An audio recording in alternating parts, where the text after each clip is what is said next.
Ողջույն բոլորին։ Ես Հայաստանի պետական տնտեսագիտական համալսարանի ուսանողուհի Անի Բատիշյանն եմ։ Տեսադասի միջոցով մենք պետք է փորձենք հասկանալ, թե ինչի համար է անհրաժեշտ յուրաքանչյուր կազմակերպության համար հաշվապահական հաշվառման վարումը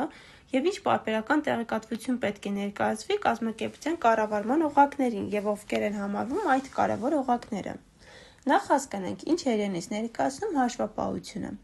Ժամանակակից տնտեսության պայմաններում հաշվապահական հաշվառումը հանդիսանում է յուրաքանչյուր կազմակերպության կառավարման անբաժանելի մասը։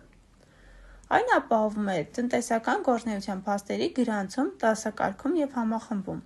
Առանց հաշվապահության անհնար է կազմակերպության արդյունավետ կառավարումը եւ արտաքին գործընկերների վստահությունը։ Հաշվապահական հաշվառումը տեղեկատվական համակարգ է, որի նպատակն է արտացոլել կազմակերպության տնտեսական գործունեությունը։ Այն կատարում է երկակի դեր, տեղեկատվության ապահովում եւ որոշումների ընդունման աջակցություն։ Հաշվապահության հիմնական գործառույթներն են տնտեսական գործարքների փաստը թղթավորում, տեղեկատվության հավաքագրում եւ մշակման համակարգում, հաշվետվությունների կազմում եւ ներկայացում շահագրգիռ կողմերին, տնտեսական վերլուծության եւ կանխատեսման հիմքերի ստեղծում։ Որոշումների կայացման համար անհրաժեշտ են հետևյալ հաշվետվությունները։ Առաջինը դա ֆինանսական հաշվետվությունն է, որը արտացոլում է կազմակերպության ֆինանսական վիճակն ու արդյունքները։ Հաջորդը կառավարչական հաշվետվությունը, ներքին օգտագործողների համար նպատակաուղղված է արդյունավետ կառավարմանը։ Եվ հարկային հաշվետվությունը պարտադիր է պետության նկատմամբ պարտավորությունները հստակեցնելու համար։ Տեղեկատվության օգտագործողներն են ներքին շահագրգիռ կողմերը, ղեկավարությունը, աշխատողները, արտաքին շահագրգիռ կողմերը, ներդրողները, վարկառուները, կառավարություն եւ հասարակությունը։ Յուրաքանչյուր խումբ ունի իր պահանջները եւ հաշվետվական տեղեկատվության նկատմամբ սպասումները։ Ներդրողները գնահատում են ներդրումների շահութաբերությունը եւ կապիտալի արդյունավետ օգտագործումը։ Նրանց հետաքրքրում է բաժնետոմսերի շահութաբերությունը եւ կազմակերպության տնտեսական գործունեության արդյունավետությունը։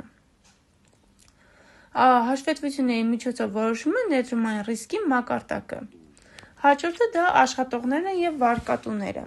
Աշխատողները հետաքրքրված են կազմակերպության կայունությամբ, աշխատավարձերի եւ աշխատատեղերի պահպանման տեսանկյունից։ Վարկատուները գնահատում են կազմակերպության կարողությունը ժամանակին մարելու վարկերն ու տոկոսները։ Ֆինանսական հաշվետվությունները թույլ են տալիս կանխատեսել վճարունակության մակարդակը։ Հաջորդը առևտրային կրեդիտորներն են, ովքեր հետևում են կարճաժամկետ պարտավորությունների կատարմանը։ Կառավարությունը հաշվետվական տեղեկատվությունը օգտագործելով կարգավորվում է միջոցների բաշխումը, գնահատվում հարկային քաղաքականության վարումը, ազգային եկամտի վիճակագրությունը։ Հարկային հաշվապահությունը պետության տեղեկատվություն է հաղորդում կազմակերպության եկամուտների, ծախսերի եւ հարկային պարտավորությունների վերաբերյալ։ Կառավարությանը հետաքրքրում է նաև կազմակերպության հարկային պարտավորությունների լիարժեք եւ ժամանակի մարման կարողությունը, որը գնահատում է ըստ ֆինանսական հաշվետվության։ Կազմակերպության վարչակազմը հաշվապահական հաշվետվության միջոցով գնահատում է ծախսերի կրճատման, շահույթի ավելացման պահուստները, ինչպես նաև որոշում տնտեսական